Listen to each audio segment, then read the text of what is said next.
Hi friends, it's your girl Laressa, aka La to the R-E-S-S-A. Welcome back or welcome to the channel. If you're new here, this is a place on the internet where I help fellow real estate brothers and sisters keep it real estate so you can become that real estate agent. And in this video, I'm going to share with you 7 tips to help you craft a gorgeous real estate property listing website. Now this video is more so a updated video to my previous tutorial on how to craft a single page property listing website to promote your listings. Now this is going to take you from A to Z, because then again that video was like a 40-minute tutorial. Now you have the foundation there, but again this video is just going to help you just give that site some more oomph. Again, it's going to impress your sellers and of course help you find that destined buyer. So let's head straight into my computer because we're going to compare what we did last year in last year's tutorial, where again, this is what that site looked like. Here you have, take a virtual tour, pictures, descriptions, amenities, things like that, photo gallery, again, which was interactive in there, and then a virtual tour, pretend that was a virtual tour, and then your agent footer here with your contact information. Now, again, this is a great foundation to start with, but we went from this and we're gonna go to this. You're not ready. Okay, here it is. Let me give it a reload. Boom. Do you see that? Do you see? There's a video, animations. If we keep scrolling, we have some more animations about the property, home highlights. We have, again, pretend that's a video tour. And then down here we have a space for floor plans. And then again, another interactive gallery. So you can put literally as many photos as you want in this. And then the community here, which is basically just your interactive Google map. And then we have down here, book your private showing, and then the agent footer contact information. And if you click this button right here, back to the top. So good. Now, again, this video is not going to be how to design this step by step, because this template is actually available for purchase on my Etsy shop. So check it out and get what you can get, because I think you're going to find this template really useful. Now let's get into the 7 ways that we went really from this kind of property website, which is good, to this. This is that agent-esque, okay? So let's go into the copy of this design here. Now this is what the template looks like if you do decide to support my creative work and purchase this template, so you can immediately start to plug and play. Now what you're going to notice from the previous template is that in this case we have a header up here. Now for some reason we're still not able yet to put like our own logo here for the, I guess you could say these are like the bookmarks, if that's the right terminology of it, not really sure. But in this case, if we just put our own header, so I would just go in, add a page, choose whatever color you like, and then you just go ahead and you just pull this like this, and then you just drop in your logos on each side. So in this case, I would go in, Hello Brand Kit, there we go, and then just put that there. Actually, not that one, this one. Put this one here. And if you want to learn how to create your own logos on Canva, I have a tutorial for that, which I will link in the cards above and in the description box down below. And of course, pull in your brokerage logo, just like that. Now, if you're part of a boutique brokerage or you have your own brokerage, just put your logo just right in the center, and that's perfectly fine. But in this case, if you are an agent with another company, this is what you want. Now, in this case, you can see here very slightly that, hold on, my mouse is frozen. I'll be right back. And I'm back. As I was saying, as you can see here, there is a slight difference between this color and that color. And the reason is because I found that having just one flat color kind of is a bit boring. So what I've learned is that if you go into elements over here and you search for like window shadow, you'll find things like this, this, and then you just go ahead and you just drop one of these on, and then you right click on it, and then you replace the background, and then it just adds a bit of shadow and some dimension rather than it just being flat. So I hope you guys like that trick. So I'm just going to delete this top page up here. Actually, let me do it this way, because sometimes Canva can be a little bit silly. I'm just going to delete this page. Okay, yes, that's fine. And you'll get what I mean. So basically, this header here is connected. If you go all the way down, it's connected to this text. So this text here, this is a bonus. If you put, again, just another footer down here, put a piece of text, this is just a text box, you right click on it, link it, and you're gonna link it to the first page. Now, the first page is just untitled, so I'm just gonna click on that and just hit done. And you know me, I always like to remove the links or the underline, so it just looks like that. So let's go all the way back to the top, and there you go. That's what it looks like. So that is basically step number 1. And now we move on to step number 2, which is putting in either a cover photo, balloons, putting in a cover photo or a video. Now, if you have a video of your property, whether that's a 5-second clip, if it's like in slow-mo, it looks really nice. So in this case, because I don't have a video clip of that, I just went into the library here. Now, one thing that I want to share with you is that if you actually, this is a frame. So if you click on the frame and then you go in and add in your base colors. So let's say in this case, this is part of my brand kit here. If I choose this color, we're just going to have that color there. But once you actually go ahead and drag in a photo or a video, we are going to turn down the transparency so that you can see the color just like that. So it's a bit matching. Now, as you can see, this video clip has multiple different scenes in there. So I'm just going to do that. And then you also can change the playback speed. So you can see here, once you click on the video, you can cut it, trim it, and play back here. I like to just turn down the speed a little bit so it just looks even more smooth if you don't already have that video clip in slow motion, okay? So there's that. Now, as you can see here in this template, if you do decide to purchase it, I have sticky notes in here so you know what to do. Now, in this case, here we have this button. Now, we'll come back to this button because the next thing I want to share with you is different layouts. Now, one thing I learned about Canva websites is that it can look really nice on the desktop view.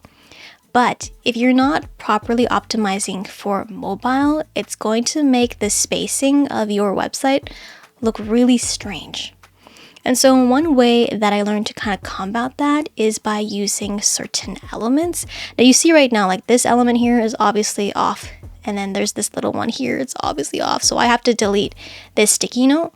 So let's go ahead and do that. I'm going to delete this sticky note. Now you can see here that I have a line and margins on. So you want to turn on your margins by going up to File up here and then going over to View Settings, and then I have Show Margins. So typically now when I'm designing, I always keep my elements within this serrated kind of line, and I also drag a guide all the way into the middle. So let's say this guide wasn't here. I pull it off. So I have my rulers and guides on, that's Shift R. And if I click on this panel here, click and drag, I'm going to see how it's highlighted in this magenta color. That's directly in the middle. So I have my guides on and my margins on. And now you can see here, this element is just sitting right snug in this corner. And so is this element up here, right snug in that corner there.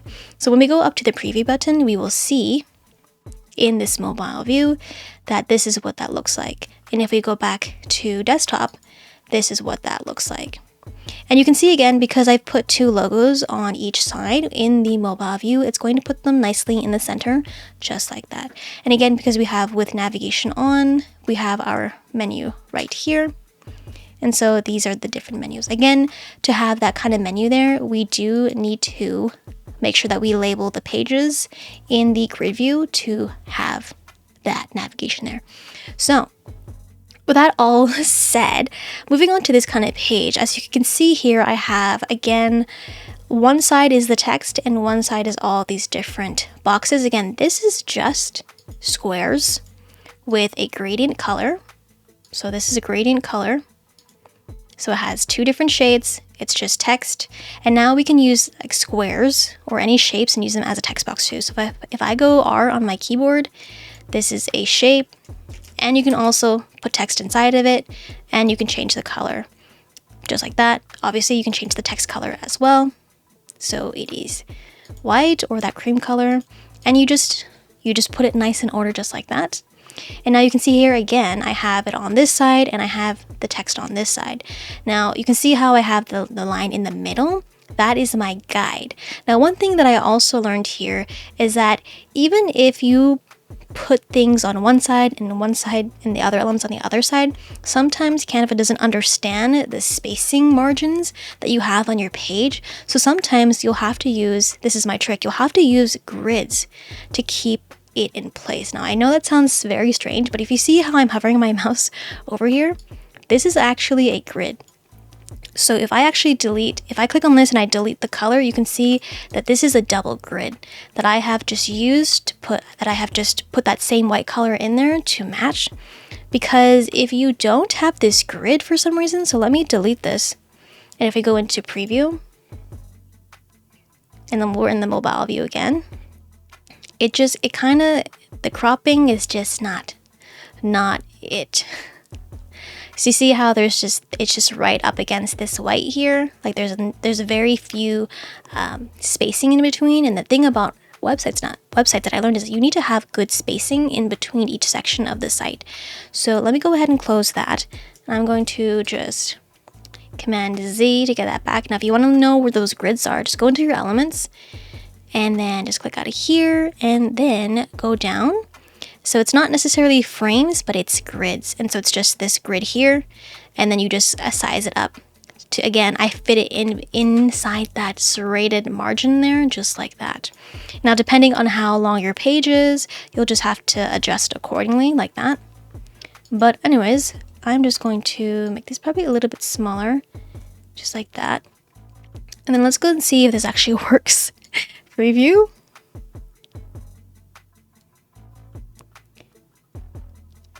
No. And so that means we have to just adjust this a little bit more, play with that a little bit more, and then try it again. Now the thing about Canva is that I find the mobile view to be very finicky sometimes. Sometimes it works, sometimes it doesn't. Why is it not working right now? I do not know. Oh, right, because I think I need to lock this down. Lock it down. So click on that grid, lock it down. Preview. Please work. Please work. No. It's not working. It worked before this. Okay. Let me try it again. Troubleshooting in real time. Let's see. I'm going to click on this, fit right there, select all this, right there, and let's go ahead and preview this one more time. There you go. You see how there's more spacing there? Before it was like right up there. So that's what it looks like. That's what it looks like.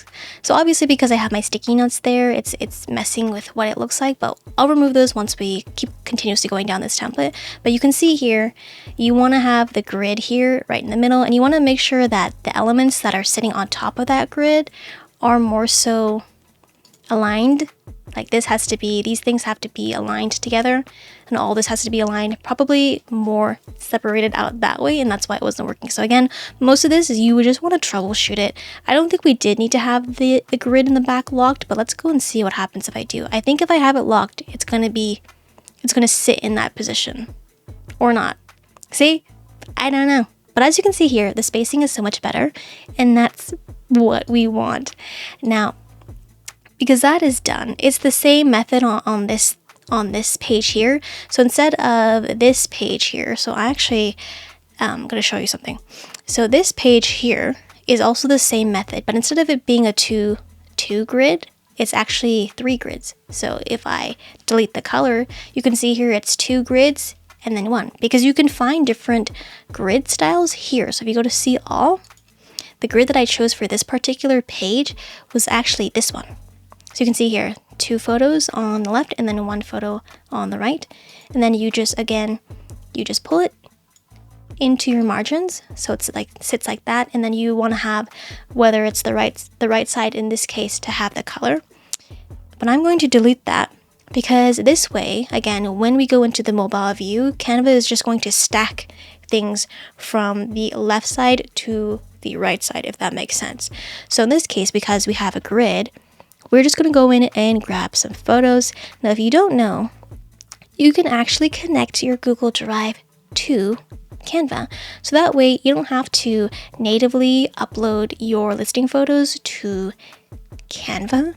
So I have just this random photo library here, and let's say you pull this one in here and then you pull this one in here. Now do be wary that when you do pull your photos from your Google Drive folder, it will also upload into your library here. But because I've previously uploaded these photos in to Canva already, you can see with these photos down here, they're in the Canva library. But as you can see here, now that we have our grid made, we can just go ahead and delete the sticky note. And then again, if we go into preview, we can see here that we have the first page and then the second page and then the home highlights. Now I know you're wondering, Laressa, how do you have all of these animations in here? We'll get to that in a bit, but I just wanted to show you just the layouts of certain pages.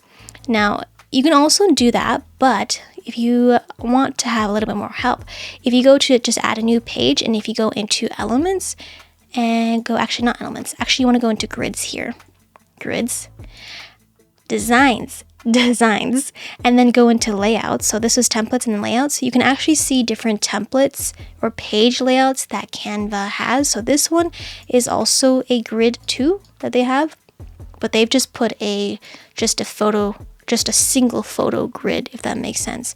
And so you can see here that they're also following the margin right there as well. But in any case, I like to design my layouts by myself and then just use that grid layout trick, so that way Canva understands spacing, because when it goes from the desktop to mobile view, again, it just looks really strange sometimes if you're not using elements to help Canva understand that this is one section and I need space in between the different pages, if that makes sense. Same thing if we move on to this page here. This is my video. Now again, to embed a YouTube video, all you do is you grab your YouTube URL and you just paste. So if I just click on here and I go to this video, if you will see, yep, if we grab the URL of this page and then we go back into here, click the page, you can right click. Ooh, that was really fast. Why? Because I got this mouse from my brother, and on the left, on this side here, there's buttons, and I programmed them to copy and paste, which is actually life-changing. But I meant to, sorry, right click. If we right click and paste, there you go. Really simple, really easy. Now, one thing to notice here on this particular page here is I have elements here and elements right here. And so having that, again, using these elements tells Canva to understand that I need to have this space, or else it's just going to shrink that whole page. So let me show you again what I mean if I delete this and I delete this and this. So right now it's just a page and then your website, or sorry, your video. And if I go to preview, not published, preview, we can see if we scroll down, scroll down,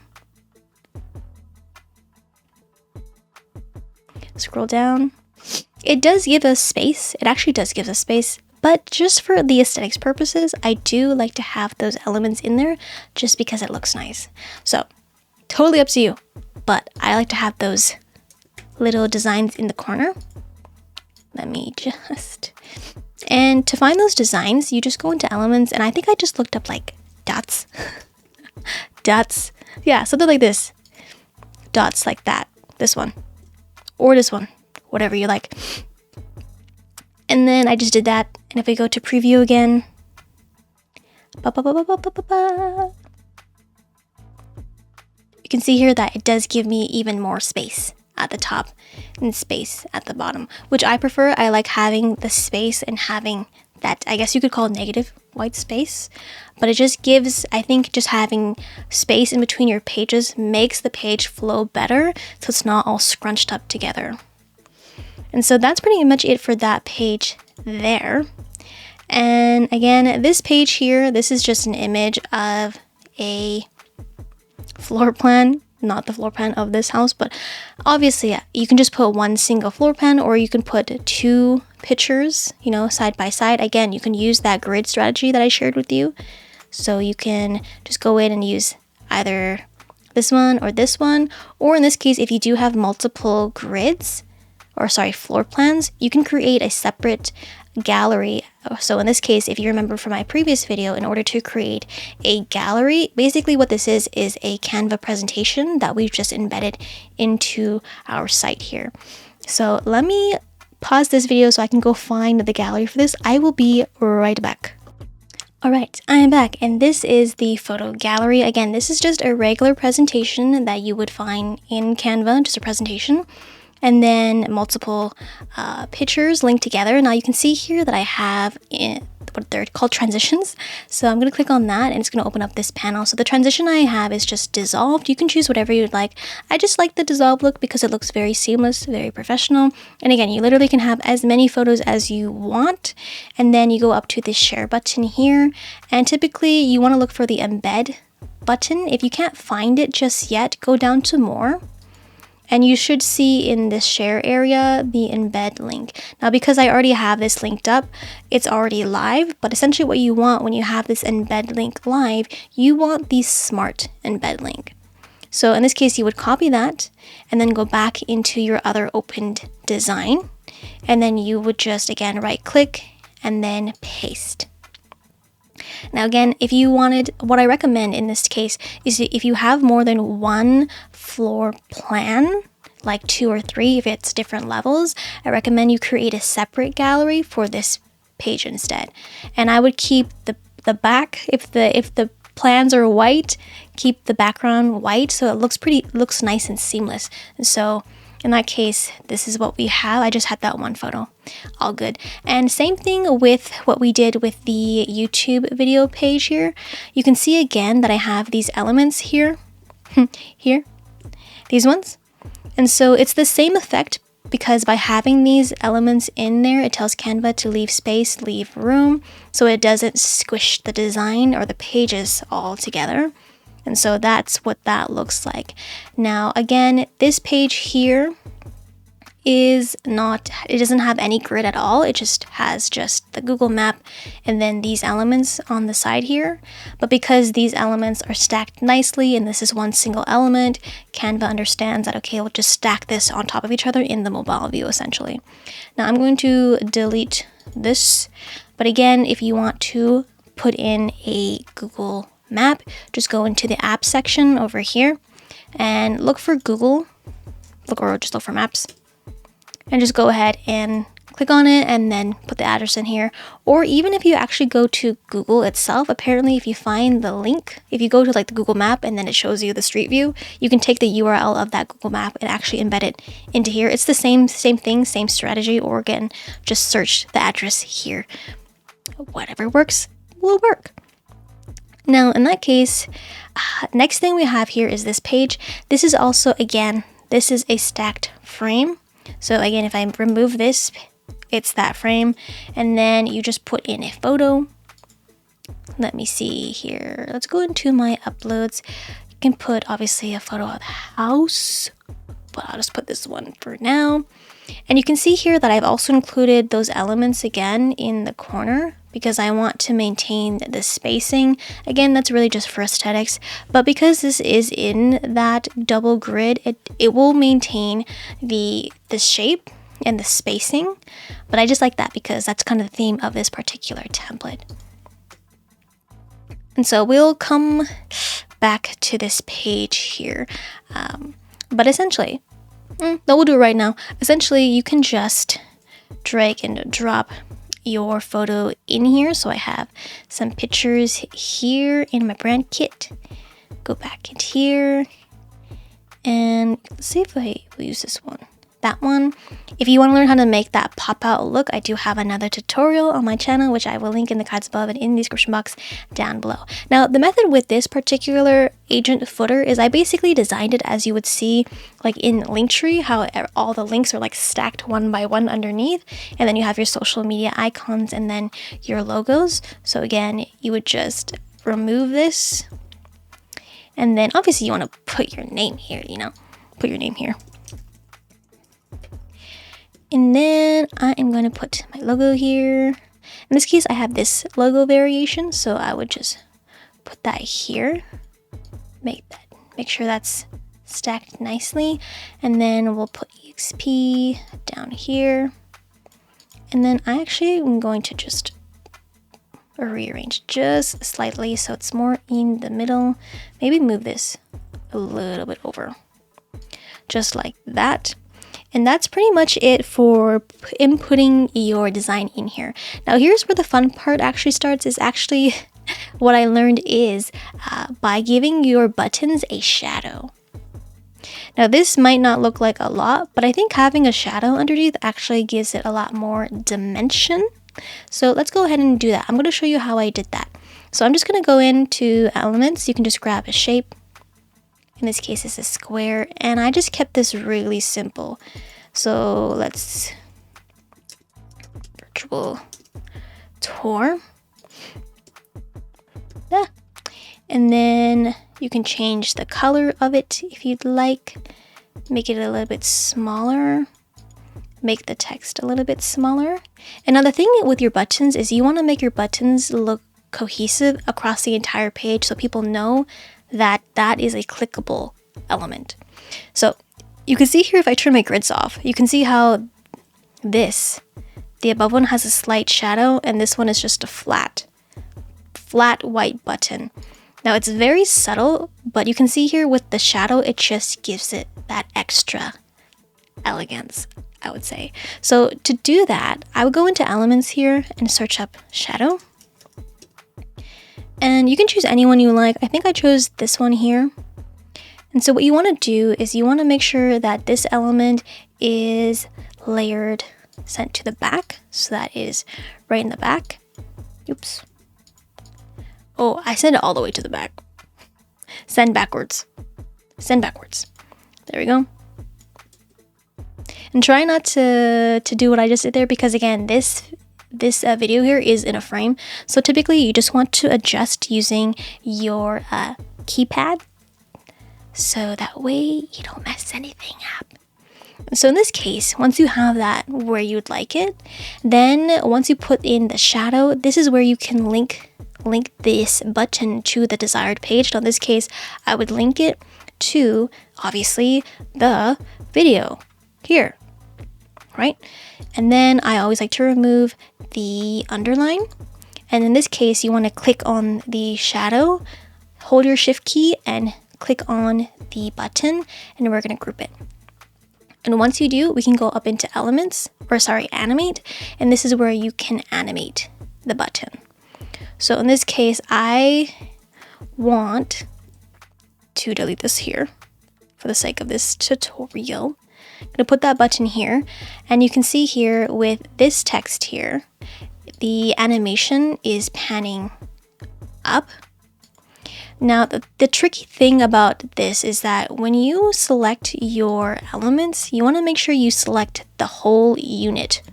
So this here is 2 pieces of text. If I just click on the first text box and animate it, it's going to animate separately. So that's why I've grouped it, and that's why you want to go here to your positions into the layers tab. You want to select this element and then pretend this wasn't there if I remove the animation. So again, positions, select this grouped text box, go to animate, and then we'll choose rise. And then in this case, for this button, I'm also going to choose rise, but put it in the opposite direction. So rise, but going down, so it just looks like shoo. And if you slow it down even more, it just looks a little bit more put together. Okay, so there you go. That's how you add that 3D button look in addition to animations. Now, when it comes to your animations, you can pretty much, wow, this is going crazy. You can pretty much add animations to anything on your page, but with that said, I would make sure you use it sparingly, because sometimes when you have too many animations, it might make your site load slower. So in this case, what I recommend to do is just to use your animations on the cover page for the text and that main button there. And you can use animations for these elements right here. So what I did is, again, I would just hold the shift key and select all of them, and then I would go to the pan one like that, or you can also choose the direction in that way. And that's what that will look like. Again, you can also, again, if you select just each individual photo, you can, I guess this one is pretty much together. You can select them and they will pan in that way. Same thing down here with this one. I chose the breathe transition. Again, this is just if you had the one photo, but I think you could also do that if you had a, see here. Yeah, you could do that for a gallery, but that might kind of look a little bit strange. So I would just go with the rise. And again, same thing with these elements. You can just click and drag with your mouse, pan them in, and you can slow down the speed as well. And then for this particular button, it's pretty much the exact same mechanism for this button, but the only difference is that instead of just having the white flat color, I put a gradient on this here. On this button. Again, same thing. The way you would do that is by just using a shape. You go in, instead of doing a flat color, you can put in a gradient. To do that, just add new color, gradient, and then you choose your colors here. But in this case, this gradient, I already made it part of my brand kit here, so I didn't have to do the extra work. But again, definitely use gradients because they add more dimension to your designs. And also use some of the shadows. Again, the same shadow effect that I showed you how to do in the header with the logos, I just put a shadow in here so it looks less flat. So that's what I learned. Again, same thing with this last page here, is to put a shadow, a window shadow or some kind of shadow, a streak, to make it just look less flat. And that's pretty much how I went from, I guess you could say, from this to this. Now, one more thing that's totally optional, this is kind of a bit of a bonus, is to put in the navigation if you'd like. Now, in this case, to do navigation, you just want to name the pages that you want in navigation. So in this case, I don't have anything named for these ones, but if I do this one here, about, I can have that there, the about, video, floor plan, gallery, location, leave that blank, book showing, contact. And then once you do that, we can go into preview. And then I'm going to go back into the desktop view, and you can turn on with navigation or without navigation. So with navigation, and you can see navigation is up here at the top. Now, if you click this button down here, it will expand the view.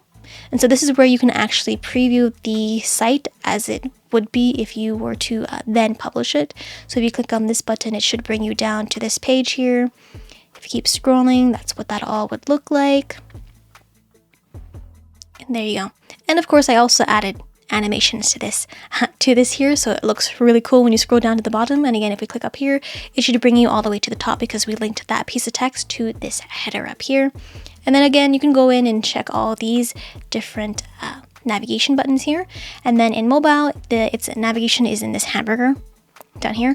But again, just scroll through this, give this a look, make sure that your spacing is good and it looks nice, just like that. And again, that's what that looks like. Now, once you're happy with the look, feel, and style of your website, now you're ready to go ahead and publish this Canva website. So go up to here to the Publish Website button, click on that. And now for me personally, I just use the free domain, which is going to be basically your domain name / or .canva my site, essentially. Now, if you do have Canva Pro, you can go ahead and purchase a domain through Canva or use your own existing domain. I have not done either of those two because, again, I just love the free domain version of Canva. Now, typically speaking, with this kind of real estate property listing website, it's not going to be living on the internet forever, only the duration of the marketing period until the property is sold, and then it should come down. But essentially, I'm just going to go in with the free domain. If you hit continue, it's going to take you into this panel. Now, basically, what you name your Canva document here correlates to what the browser tab preview will look like. In order to change that, you just hit this icon here. That's a pencil button. You can go in and change this. I would just name it, again, the property address. You can also change your website's favicon here. Depending on which brand kit you are in, it's just going to pull logos from your brand kit, or you can go in and add your own. So that's 280 by 280 pixels. I'm just going to pick this one, hit done, and then this is your page URL. So again, this is my free Canva domain name, and then everything after this dash is basically called your slug. So again, I would also put the address of the home here. And I wouldn't really worry about this page description because, again, it's going to be really hard for this site to actually show up on Google. So you don't really need to have anything filled out there. And then advanced settings, this is a public website, so I don't need a password on there. And then search engine visibility, you can enable it. Again, it's going to be very hard for it to show up on Google's search results, honestly. And link preview is also enabled. So it's this down here. Now, basically, for Chrome, it doesn't really show you the preview of the tab. It just shows you, I guess if you hover over it, that's kind of it. It's kind of cut off. But on Safari, it does actually show you the preview of the tab if you hover your mouse on that tab. But once this loads down here, it just says publish. You just click on it and it will load and your site will be live, and then it will just look like this. And then at this point, you do want to make sure you go in here and you check all of the buttons, make sure everything is clickable, goes to where it needs to. You scroll down here, make sure that this is also properly linked. Now, one of the questions that I get from many real estate agents is, how do we drive traffic to this website? Now, honestly, my friends, it's gonna take some work. Now, you can do a couple of things here. So organic content on social media, so Reels, TikTok, YouTube videos, put this link in the description of the YouTube video for, again, if you have that property tour, the link should be in here. And then you can also do paid ads. So paid ads on Instagram, YouTube, even Google to even drive more traffic to this page. Now, a little hack here is that if you take this link here, turn this link into a QR code, laminate that QR code, and put it on your yard sign. So perhaps neighbors who are walking by might, be curious to scan and see what the property in the inside actually looks like. And of course, another hack here is if your clients are comfortable with it, if they are willing to share this website onto their social media, because we want that UGC, user-generated content. Now, if you like this video and you want to learn more about Canva websites and how to create effective real estate landing pages with Canva websites, then definitely check out this video right over here. And if you are ready, get ready to click in 3, 2, 1.